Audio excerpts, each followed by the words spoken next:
কাল দুপুরে পুজো শেষ হবার পরে কিন্তু তোমাদের সঙ্গে লাস্ট ডেকোরেশনের যে মোমেন্টটা সেটা শেয়ার করেছিলাম। আর সন্ধেবেলা আমার কাকা শ্বশুরের বাড়িতে যে কালকে পুজো হয়েছিল তাদের ছিল প্রসাদ খাওয়া দাওয়া, ওই যে হলুদ গ্রিলারা গেট যে রয়েছে সেই বাড়িটার। তো সেই প্রসাদ খাওয়া দাওয়া রাত্রেবেলা হয়েছে। আর তারপরে আজ সকালে ঘুম থেকে উঠতে উঠতে ওই 6:30 পৌনে 7টা স্নান টান হয়ে গেছে। এখন দেখুন সকলে মিলে কিন্তু কাজে লেগে পড়েছে। ওইদিকে আমার দাদাও যেন কি দিয়ে আসলো, এদিকে রান্না ঠাকুর মশাই রান্না বসিয়েছে, এই যে এই মাসিও কি কাটাকাটি করছে, সকলে সবজি টবজি বানিয়ে বসে রয়েছে। এই যে এই পাঁপড়গুলো ভাজা হবে, এগুলোও কিন্তু রোদে দেওয়া রয়েছে। যিনি রান্না করবেন রাতের, তিনি কিন্তু আমাদের দুপুরের বাড়ির সকলের খাবার রেডি করে দিয়েছে। খানিকক্ষণ পরেই সেই খাওয়া দাওয়া আমরা শুরু করব। তার আগে আমি নেমে এসেছি যে দেখি কি কি সব হচ্ছে।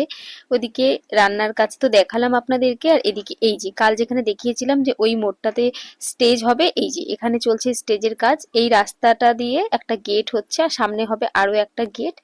এই স্টেজের কাজ কিন্তু এখন চলছে। তোমাদেরকে আমি ভিডিওটা একসাথে দেখালেও ভিডিও ক্লিপগুলো কিন্তু আলাদা আলাদা সময়ে তোলা। এই দেখো এদিকে আমাদের কিন্তু খিচুড়িও বসে গেছে, এই যে এটা হচ্ছে তরকারি, খিচুড়ি এর পরে নামবে। এদিকে রান্নার জোগাড়জান্তি হচ্ছে। আমাদের কিন্তু খাওয়া দাওয়া হয়ে গেছে। এখন আমি যাব আমার গোপু সোনার জন্য ফুলের মালা আনতে, আমার ভোলেনাথের জন্য রজনীগন্ধার গোলাপের মালা আনতে, আর সেই সাথে আমার নিজের জন্য। চলো তোমাদের আর একটা জিনিস দেখাই। এই যে দেখো এখানে লাগানো হচ্ছে এলইডি। রাতে তোমাদেরকে দেখাবো যে কিরকম ধরনের কি সব হচ্ছে। অবশ্য তোমরা বুঝতেও পেরেছো, এই যে সমস্ত মাইক সেট এখানে চলে এসেছে, যা যা হবে বুঝতেই পারছো। অনুষ্ঠানটা একটু বড়সড় করে এবারে করার ব্যবস্থা করেছি, জানি না কতদূর কি হবে।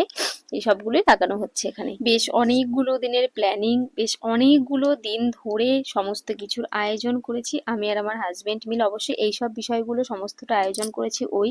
আমি জানতাম হ্যাঁ কোনটা ভালো মন্দর বিষয়টা টুকটাক আমাকে একটু জিজ্ঞেস টিজ্ঞেস করতো। আমি খুব একটা বেশি এসব বিষয়ে বুঝি না, এই লাইট ক্যামেরা বা মাইক টাইক এসব বিষয়ে। তো যাই হোক, ওগুলোই আর কি আমিও দাঁড়িয়ে দাঁড়িয়ে দেখছিলাম, দেখতে বেশ ভালো লাগছিল। আজ থেকে 2 বছর আগেও যখন আমাদের হয়েছিল এরকম ধরনের একটা বড় অনুষ্ঠান, তখনও কিন্তু এসবগুলো লাগানো হয়েছিল।